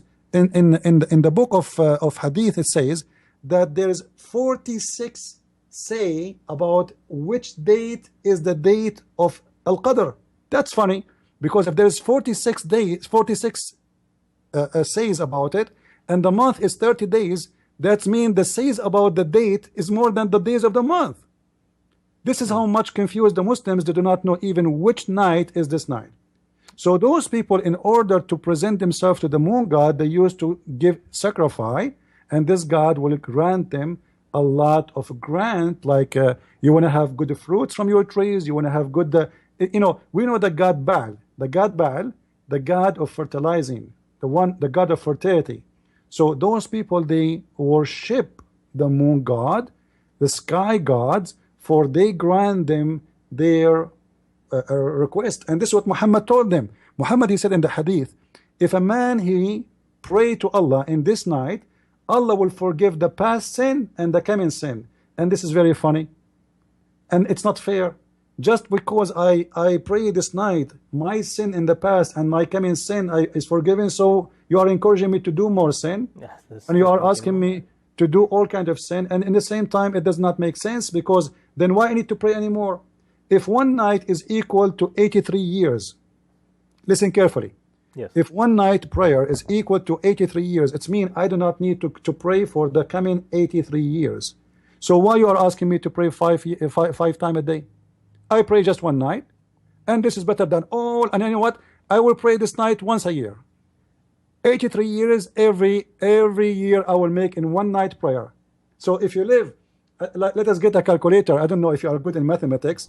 if we calculate, let us say I will live for 60 years. Okay. And then I will, each night I pray from Layl al-Qadr is going to be equal to 83 years. That will be 83 x 60. That means I will pray in my life 4,980 days. Sorry, the 83 prayer, 60 prayer, sorry, will be equal to 4,980 years. Yes. That's madness. You know? Either Muhammad was exaggerating. There's no need to wake up for Fajr. Who wants to wake up in the morning to pray Fajr? Who wants to stay out, Yeah, what for? What for? Just to pray once a year. Pray once a year. And for the coming 60 years, that will be equal almost to 5,000 years of a prayer. So what the point of all of Islam and the Hajj? And what the Hajj for? If Allah forgive me my past and my coming sin, what the Hajj for? What is the bridge over hell for? Yeah, well, everything is gone. There's no need actually, So Muhammad is copying the pagans, and this is a pagan ritual. And actually, there's a hadith where Muhammad, once he was walking between the Jews, and he saw a bunch of Jews, and he said to them, why you are not eating? They said, today we are fasting. They said, this is what? They said, this is the day where Moses was delivered from the Pharaoh. So Muhammad, he said, you know what? If Moses fasted, we better to fast it more than you, because Moses belonged to us more than he belonged to you. And he start fasting Ashura. Then he come with a new fasting, because Muhammad, he don't have religion. He trying to build a religion, trying to copy. So he come with the fasting, a new fasting. It's called the fast of David. And then he said to his followers, we should fast the fast of David, and that is 2 days we fast and 1 day we eat, or 3 days. Now, what is the fast of David, and why you are copying, and what happened to it? The Muslim, they say the fasting of Ashura and the fasting of David is abrogated by the fasting of Ramadan. If Ramadan is so important to the point, even Allah, he sent the Quran in Ramadan, why Muhammad is trying to find a day to fast in? Why Allah did not tell him from the beginning, you know what? This is a day you should fast. In the Quran, chapter 2, verse 184, it says, the days of fasting is ayyamun ma'dudat, few days, not 30, not a month. That what you just said makes perfect sense. If Muhammad received his first encounter during the month of Ramadan, he received the first verses of the Quran during the month of Ramadan, wouldn't he have just set that date from the beginning? We're going to fast Ramadan. Anything. And there is no fasting in the Quran, the Quran never speak about fasting from food, as you see. And even it says ayyamun ma'dudat, which means a few days. Few days in Arabic, it have to be between 3 to 9. It cannot be 10. It cannot be ma'dudat. It means you can count them by your fingers. You know what I mean? This is what ma'dudat mean. You can count them by your hand. So if this is what the Quran is saying, where do you come with the month of 30 days? This is not in the Quran. This is from the Sabi'an. Muhammad, he practiced. Muhammad always, he copy from others. He liked the ideas. He adopt the ideas. And there is tons of hadith and tons of stories. Now, as long the Quran mentioned that Mary, she was told to fast, the verse in the Quran in chapter 19, verse 26, the Quran says that eat and drink. And if somebody asks you, says, I'm fasting. From what? From talking. So according to the Quran, fasting is fasting from talking. It's not fasting from eating. But this guy, the Turkish guy, he was with us, he said, I don't follow the hadith, I follow only the Quran. Okay, show me where in the Quran it says you fast from eating. It doesn't say that. The Quran confirm only one kind of fasting. That is fasting from speaking. Yes. Which can be found in the Quran. And you see, the problem with Muslims, they get offended as soon you say to them the answer, he just call us all kind of names. Yes. He don't get offended, and he don't say like, you know what, I'm calling them liars, killers, thieves, corrupter, etc., etc. It's okay to offend us, but the second you start giving him the answer, he started crying, and I'm going to leave, and I cannot stay, and etc. Well, how come you offend us and you call us all kind of names and we stay? It's all right. Now, if we continue actually in this topic is really big. Like now, I'm working in a book. It's going to be called mostly The Roots of the Quran. Additional to my first book, The Deception of Allah and Quran and Science, and now I have a French book. It's called The Secret du Prophète Arabe. The fourth book is going to explain where all these stories Muhammad is coming with, and all is supported with the clear evidence which Muslims cannot deny. And as you know, we do not use a Christian resource. We use Muslim resource. And even those who claim to be Quran only, they cannot refute it. For Quran never been a book to follow. As an example, the Quran itself confirm that you have to obey the Prophet, and whatever he forbid, you forbid. Yes. Now, in order to obey the Prophet, you have to follow what he said. Yes. Not only what the Quran said. You see, when the Quran, as an example, in chapter 4, verse number 59, it says, يا أيها الذين آمنوا أطيعوا الله وأطيعوا الرسول. "O who you believe, obey Allah and the Prophet." So this is mean we have to keep Yes. two words: the words of Allah and the words of the Prophet. So if you deny the Hadith, it's mean you are obeying half of Islam, because you have to obey both. Can I obey only Allah without obeying Muhammad? No. There is many things Muhammad, he says, abrogate the Quran. As an example, where in the Quran we can find stoning to death? It's not there. It is in the Hadith. As an example, the woman, if she is divorced, she have to wait for 4 months. Okay, where we can, what we would do then? There's a contradiction. Yes. There is many things. So if we don't follow Muhammad teaching, then Islam is missing. And this is what, and this is one of the funny things about Muslims. They say to us, Quran is the book of God. Well, how come the book of God is not perfect, complete without the words of Muhammad? And you're right. And when you said that, you reminded me of another verse in the Quran that's after the one you just quoted in Surah 456. No, Surah 454. Allah supposedly says, "But no, they can have no faith until they make you, O Muhammad, judge in everything, and they find within themselves no dispute." Yes. Actually, the logic of Muslims they come with, it's always they are the one who pick up their cherries. So we are the people who corrupt our Bible. And by the way, when a Muslim he speak that Christians corrupt the Bible, I advise the Christians not to defend, because a Muslim, when he say that, he is attacking the Bible sent by Allah, not my Bible. So the Muslims is proving to us again that Allah cannot be God. Allah, he sent a book, it's called the Bible, and then he could not protect it. So what's my problem?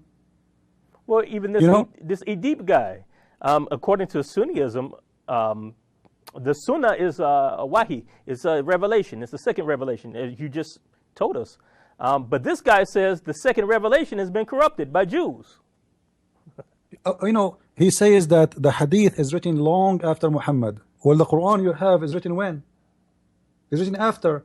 The oldest copy of the Quran the Muslims they have today is written 700 years after Muhammad, and nobody have any original copy of the Quran, not even one manuscript. The Muslim, they were so happy, if you remember, for Birmingham manuscript, which is 1 page, 2 sides, 1 page, and even that page it says very close to the Quran today, which means it's not the same. They don't have any manuscript, and each manuscript we find of the Quran contradict the other one.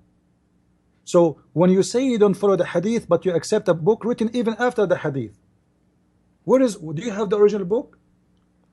They say to you the original book, the older original book Muslims they have is right now in Turkey. According to Muslims, it is 300 years old after Muhammad. According to Muslims. According to scientists, 700 years. Not to cut you off, but we do have a caller, and we only have like maybe 5 minutes left in the program. So we want to let the caller make a statement or a question. And I believe his name is Kaz from New York. Yes, I'm a woman, but that's fine. Sorry. That's okay. I was just wondering, and I'm sorry if maybe this was already brought up. I'm not sure. Okay. But they talked about the Muslim man talked about the the Sunnis and the Shiites. Yes. And I was just wondering. I also heard of the Ahmadiyyan. I'm sorry if I'm mispronouncing that, but I was wondering if they all take this choice to do jihad, for lack of a better term, or terrorism, if they all fall under Ramadan.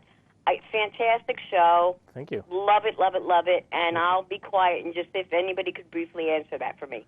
Thank you. CP, did you hear that question? I'm not sure what it was. The voice wasn't clear. Can you tell me? She said, you still there? Well, I know of 3 types of Muslim. Sunni, Shia, and Ahmadin. The last one I'm not saying correctly. But I'm wondering if they all subscribe to the thought during Ramadan besides fasting, but take the oath, so to speak, to commit jihad. Did that come across clearly? Yeah. Sure. Okay. You know what? First of all, there's no 3 kind of Muslims or 4 kind or 5 kind. All of them at the end of the day, they share the same ideology. You know, the coin have two faces, and that is because of the nature of the coin. You know, there is no coin have one face. So let us say Shia and Sunni, and then we say Ahmadiyya and this guy, and we make as many coins as we want, but the coin itself, all of it, it's based on the Quran. And the Quran stated clearly that jihad is a duty of every Muslim, and jihad can be done in many ways. Either for the one who can go and fight, he should go and fight, but the one who cannot go and fight, he should support the fight by his money, by his effort, by his donation. He has to give from his money, from his time, like you can arm a soldier. You cannot go to war, no problem. You are sick, no problem. You are old, no problem, but you have to donate money for those who can go for war. So everybody share in the jihad. Jihad is not a process for fighters only, it's for all. However, all those Muslims, they believe in jihad and they practice jihad, but all of them, they agree that we should practice taqiyya, which means in front of the enemy who is strong, we play that we are nice until we get strong. The Quran says, cry not for peace when you are the uppermost. So if you are the uppermost, then you can break the peace agreement, and this is exactly what Muhammad he did. When he was weak, he he said, I'm a peaceful man, I don't want to fight anyone, etc. Yes, yes. But when he became strong, he came with the chapter of At-Tawbah. A chapter of At-Tawbah start with the bara. Bara, what does that mean? I wash my hands from all the peace agreement I did with the non-Muslims, and now it is the time for us to attack them, like in chapter 47 verse number 35 says, cry not for peace unless you are the uppermost. So that is the rule of Islam. All of them, always they have to do jihad, not only Ramadan. Now we have another caller. We have another caller, and we got maybe 5 minutes left in the show, so let's try to squeeze this caller in with his question or comment. We have a Serge. Are you there? Yes, I am here. Thank you. Okay, you have a comment or question? A little comment, a quick one, just to say thanks for the show. It's a brilliant one and you're welcome. Fantastic one. And we look forward, personally, I look forward to have a show and Christian Prince back again. Maybe hopefully we'll find somebody to debate him. Yeah, that would be a great thing to see. I would want to see that show. Yes, and my question was, I would have asked the question today.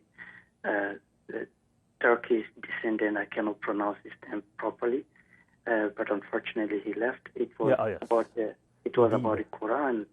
He said the Quran it was a book from God, but the Quran itself says that it's a satanic book. The Christian Prince has spoken about that. Okay.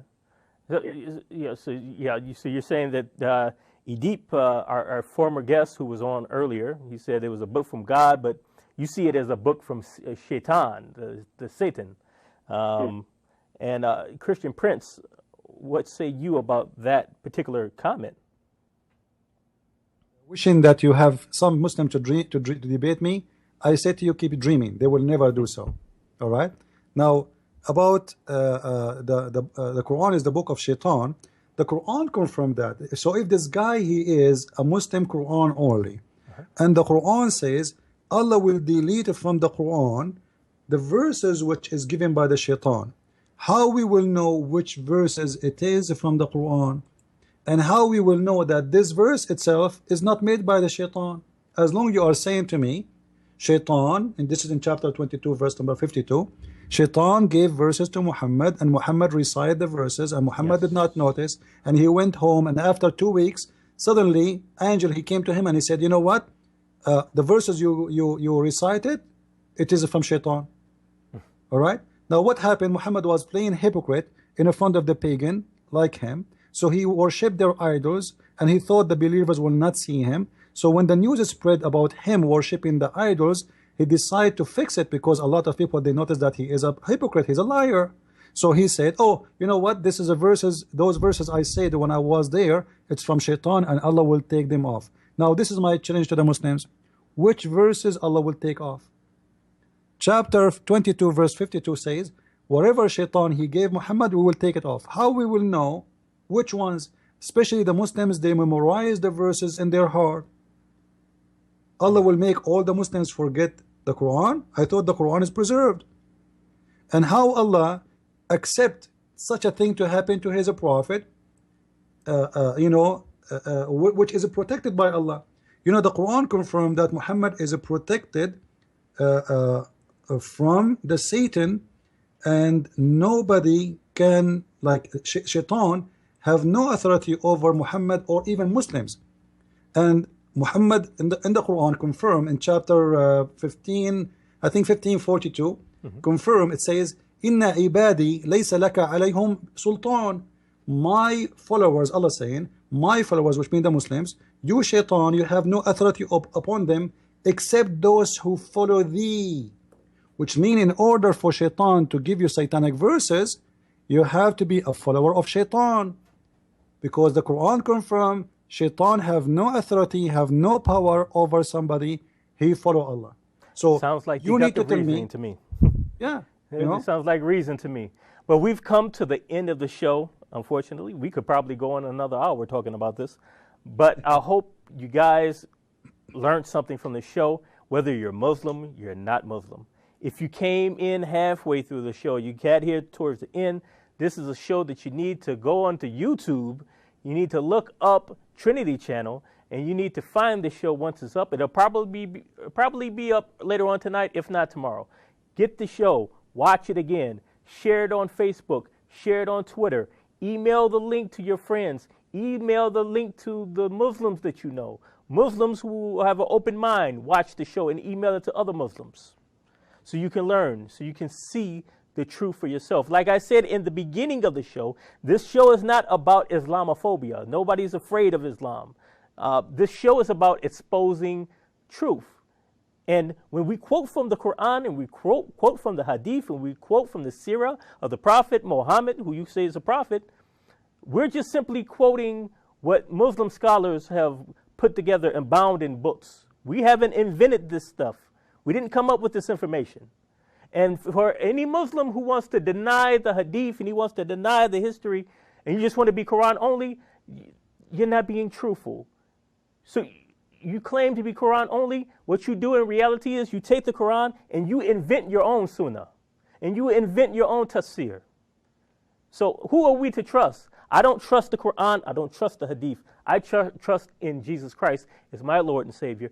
He has provided a sure shot, unescapable, immutable salvation for me. I don't put my trust in Muhammad.